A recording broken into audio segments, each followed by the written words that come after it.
नमस्कार सर्वांना. सध्या श्रावण महिना सुरू आहे. या काळात अनेक सण समारंभ सुरू होतील. मंगळागौरी व्रत, रक्षाबंधन, श्रावणी सोमवार, शनिवार या दिवशी आपण साडी नेसतो.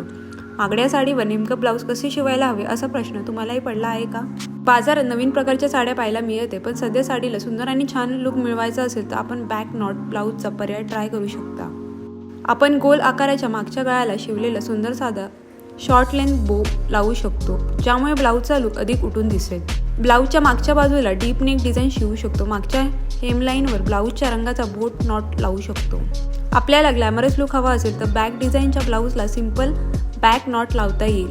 ब्लाऊजच्या मागच्या बाजूचा भाग स्टायलिश दाखवायचा असेल तर हे वी नेक डीप डिझाईन शिवता येईल. च्या बाजूने दोरी बांधता येईल आणि खाली शॉर्ट लेंथ बो लावू शकतो. आपल्या ब्लाऊजला अधिक सुंदर बनवायचं असेल तर की होल डिझाईन मागच्या बाजूला शिवून घ्या. ही डिझाईन आपल्या लुकमध्ये अधिक भर पाडेल. तर आजचा व्हिडिओ आवडला तर लाईक आणि चॅनलला सबस्क्राईब करायला विसरू नका. चला तर मग मंडे भेटे नेक्स्ट व्हिडिओमध्ये. बाय.